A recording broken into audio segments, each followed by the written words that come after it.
চলো বন্ধুরা, একটা বৃষ্টি ভেজা শুভ সকালে শুভেচ্ছা জানিয়ে আজকের ব্লগটা শুরু করছি। নমস্কার, আমি ঝুমা, তোমরা দেখছো ক্রিয়েশন অফ ঝুমা।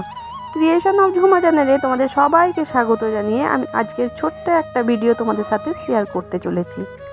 আশা করছি যে যেখান থেকে আমার ভিডিওটা দেখছো তোমরা সবাই খুব ভালো আছো। আমিও কিন্তু খুবই ভালো আছি এবং আনন্দে আছি। সকালে বৃষ্টির জন্য কোনো কাজ আমি করে উঠতে পারিনি, কিন্তু রান্নাটা আমি কিন্তু প্রপারলি সেরে নিয়েছি। আর রান্নাটা আমি এই জন্যই ছেড়ে নিয়েছি যে সকাল থেকে তো বৃষ্টি পড়ছে, একবার বৃষ্টি ছাড়ছে না। তো সেই জন্য বাইরের কাজগুলো যদি কিছু না হয়ে থাকে, ভেতরের কাজগুলো করে উঠবো না বলো? তো ভেতরের মধ্যে যে কাজগুলো ছিল আমার, সেগুলো কিছু কিছু আমি সেরে নিয়েছি। আর রান্নাটাও আমার কিন্তু কমপ্লিট হয়ে গেছে। তো তারপরে ছিল অনেকগুলো বাসন। সেই বাসনগুলো আমি ভাবলাম চলো, এবার যখন একটু একটু বৃষ্টি পড়ছে, রান্নাটাও হয়ে গেছে আমার, একটু ভিজলেও কোনো ক্ষতি নেই। সেজন্য একটু একটু বৃষ্টি পড়ছে দেখছো, মাথায় আমি ওড়না নিয়েই কিন্তু কাজগুলো সারতে বসে পড়েছি, বাইরের কাজগুলো যেগুলো ছিল। আর কি বলো তো, এরকম বৃষ্টিকে যদি ভয় করে থাকি তাহলে তো কোনো কাজই আর করে উঠতে পারবো না। কিন্তু সকালে যে ধরনের বৃষ্টিটা পড়ছিল সেটা কিন্তু প্রচুর মারাত্মক, সেজন্য সকালের বৃষ্টিটাকে আমি কিন্তু ভিজিনি।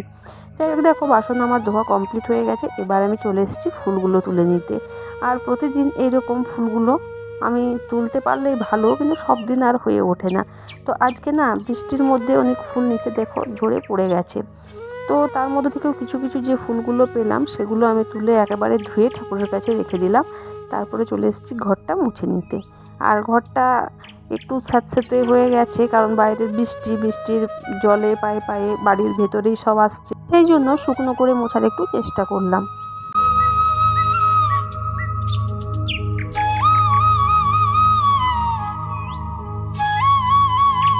আর দেখো, এখানে রান্নাঘরটা তো একবার মুছলাম আমি মপস দিয়ে, কিন্তু দেখলাম যে চিটচিটে যে ভাবটা সেটা কিছুতেই যাচ্ছে না।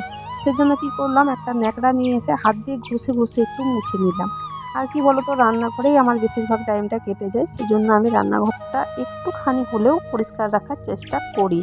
আর সেই জন্যই রান্নাঘরটা আরেকবার মুছে পরিষ্কার করে নিলাম। রান্নাবান্না কী হয়েছে সবই তোমাদের সাথে শেয়ার করব। তার আগে ওপরে চলে এসেছি, ওপরটা একটুখানি ঝাঁটা দিয়ে নিচ্ছি। আর বাইরে বৃষ্টি হয়েছে সেজন্য না ধুলোগুলো যেন সে মানে কীরকম স্যাঁতস্যাঁতে হয়ে গেছে, একদম পরিষ্কার হচ্ছে ঠিক মতো।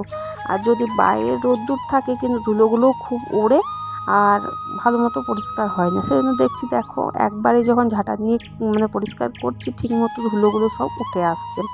তো কোনো এক সময় দেখবে, যখন এখন দিই কি না দিই সেটা জানি না, কিন্তু আগে যখন আমার মাকে বা কাকিমাকে আমি উঠোনে ঝাঁটা দিতে দেখতাম, তার আগে কিন্তু কিছু পরিমাণে জল ছিটিয়ে দিত, যাতে ধুলোগুলো না ওড়ে কিন্তু ভালোভাবে যাতে পরিষ্কার হয়ে যায়। সেই রকমই আজকের ওপরের বারান্দাটা হয়েছে।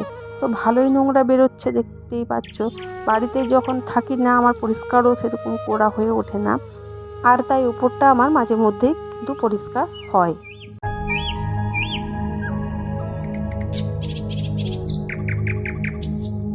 তো চলো, সকাল সকাল যে আমি কী রান্না করেছি সেটা তোমাদের আমি একবার শেয়ার করে দিই। এখানে হয়েছে ভাত, আর এই জামে হয়েছে পেঁপে আলু দিয়ে একটা সবজি, এখানে হয়েছে ডাল, মুগ আর মুসুর দুটো ডাল মিলিয়েই কিন্তু আজকে করেছি। অনেকটাই হয়েছে দেখতে পাচ্ছ। ডালটা একটু বেশি করেই করি আমি, যে আমার একটু চুমুক দিয়ে খেতে না খুবই ভালো লাগে। আর এখানে হয়েছে আলু পোস্ত, শুধু কিচ্ছু না, সিম্পল আলু দিয়ে পোস্ত, বড়িও দিইনি আর অন্য কিছু কিন্তু মিক্স করিনি। এখানে আছে লঙ্কা আর গুড় তো আছেই, আর সাথে এখানে আছে একটুখানি আতপের ভাত করেছি, কারণ আতপের ভাতটা না আমার আজকে খেতে খুব মন চাইছিল। মা যখন থাকতো তখন মা কিন্তু আতপের ভাত প্রতিদিনই খেতেন। তো তোমরা নিশ্চয়ই আমার আগের পুরনো ভিডিওতে, আমার আরেকটা চ্যানেলে যে ভিডিও আমি ছাড়তাম সেটাতে নিশ্চয়ই দেখেছো। তো সেজন্য আমার না আজকে খুব খেতে ইচ্ছে করছিল। আর এই আতপের ভাতটা একটু পরেই কিন্তু আমি বসিয়েছি। এদিকে কাকিমা কিন্তু নিচের পুরো জায়গাটা মুছে নিয়েছে, আর ওইদিকে আমার ভাসুর স্কুল যাচ্ছে তারই একটা ভিডিও ক্লিপ তোমাদের সাথে চলে এসেছে সামনে। তো তো যাই হোক, আমি কাকিমার ভিডিওটাই করছিলাম, কারণ আমার ভিডিওতে বেশিরভাগ কিন্তু আমি আমাকে নিয়েই ভিডিও করার চেষ্টা করি। কারণ কার মনে কি থাকবে, কে ভিডিও করতে দেবে কে দেবে না, সেজন্য আমি এতটা পরিমাণে কিন্তু ভিডিও তাদের নিই না। তো সেজন্য চলে এসেছে ভিডিওর মাঝে, তো আমি আর কিন্তু কাট করিনি।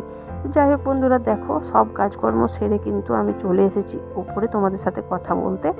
আর আজকের ভিডিওটা কিন্তু আমার মানে খুবই ছোট্ট হলো, আর বেশি কিন্তু ভিডিও বড় করতে পারছি না। আর কিছুদিন হলো না, কারেন্টের জন্য আমাদের কিন্তু ফোনে চার্জও থাকছে না, কারেন্ট প্রচুর কাটছে। তো সেই জন্য ভাবলাম যে আজকের এই ভিডিওটাই তোমাদের সাথে শেয়ার করি। তো চলো বন্ধুরা, আজকের ভিডিওটা আমার এই পর্যন্তই। দেখা হচ্ছে আবার কোনো নতুন ভিডিওর সাথে। ততক্ষণের জন্য তোমরা সবাই ভালো থেকো এবং আমার ভিডিওগুলো দেখতে থাকো। যদি ভালো লেগে থাকে তাহলে একটা লাইক করে দিও, আর ভিডিওতে একটা ছোট্ট কমেন্ট করে দিও।